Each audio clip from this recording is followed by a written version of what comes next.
So you got to showcase your beautiful singing voice in this show. It was lovely. Have you done that before? Have you done singing in your work before? No, because I have a very, very small range.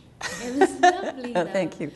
No, I love singing. As one of my, the way I can relate to Bridget in this play is singing is my only pleasure. It's my great pleasure. I love to sing, and I often, sometimes I think, oh, I wish I'd been a singer, because I would love to sing. Never too late. But yes, I think I'll take lessons. But no, I loved the chance to sing. But at first, I couldn't sing, and I could only croak out because I was so nervous. Well, you had a musician on the stage. Well, right? and what about that musician? Yeah. That lonesome, oh haunting, yeah, beautiful Justin. Yeah. And so, I loved having music all the time. Whenever Justin was not rehearsing, he was always playing the guitar, and it was so beautiful to live with music. For some reason, I lost music for about 10 years in my life. Oh, really? I don't know where it went, but I hardly ever listened to it, and I hardly ever sang, and it was a beautiful thing to come back That's to. Nice. Yeah. So I loved singing, and I loved singing with those beautiful people. Yeah. And we would sometimes sing, you know, at a party we would sing, or we would just love to sing around. And warm-ups and it was like great. That. It was wonderful. It makes such a difference, doesn't it? Yeah. I've asked everybody else what their favourite line was in the show. Do you have a favourite line that you either said or heard? Well, singing is my only pleasure is a good one. Yeah.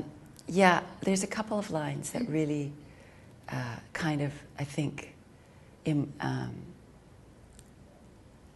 can kind of describe the whole deal for me. But one of them is this peculiar line about, I think Claire could draw a diagram. I'm sure Claire could draw a diagram of the cup of wine and the heel of bread and the deep gold of the cheese on the table. And it's so bizarre because certainly last year and this year too, at the beginning of rehearsal, every time I said that line, I could barely continue. I found it very moving. Now, it's a mystery to me why. Really? I don't know why, but there's somewhere in my sense memory, in my molecules, in my body, in my soul, this line alarms me or activates some kind of thing in me, and I don't know why. I want to tell you another line that really seems to describe my big experience with this piece. But I remember Daniel saying, when in previews, or whatever those were, he said, if you make a mistake, you don't have to you don't have to go back and repeat the line or amend the line to correct the line. And I said, actually, I do, because it's so carefully and specifically and leanly written that without a line, the story will not be clear. Yeah. So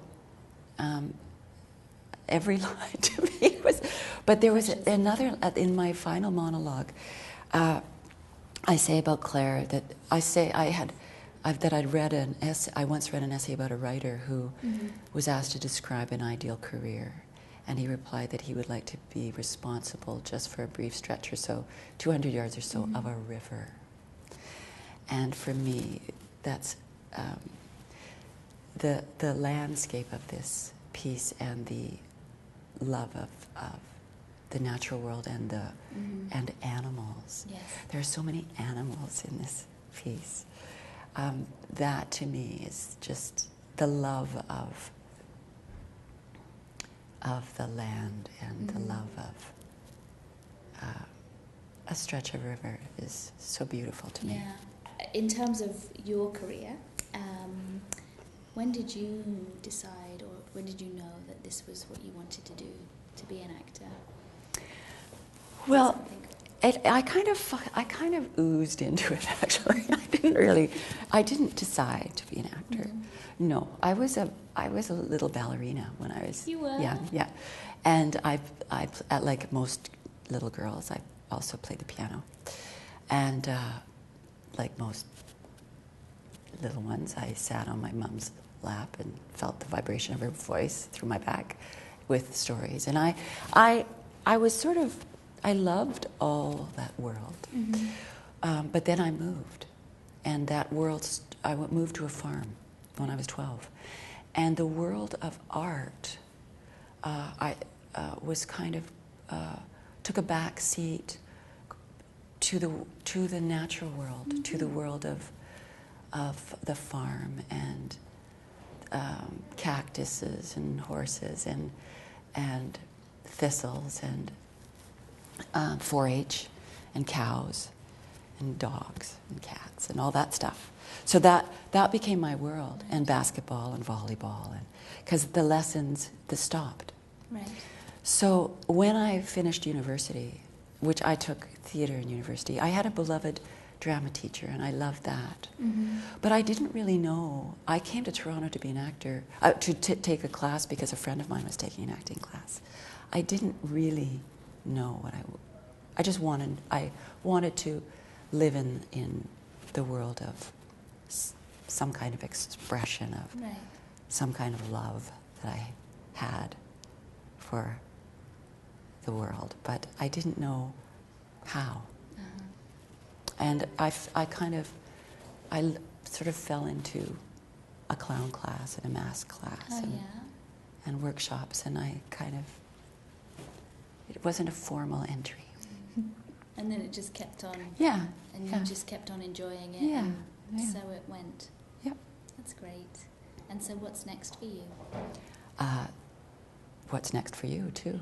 I guess Tout Kamel. That's amazing. Yeah. So you're going to be very different experience of No words. Very few words, Yeah. and a lot of but some singing. some singing and a lot of movement, which will be completely thrilling. Different experience. And I get to work with the wonderful Brigitte. Yes, that's going to be fantastic. Wow. And all those wonderful women. I know. Yeah. Well, thank you so much for joining me My today. pleasure. It's been a real pleasure to speak to you. Congratulations on a beautiful performance. Thank you. And look forward to seeing you again very soon. Thank you. Thanks.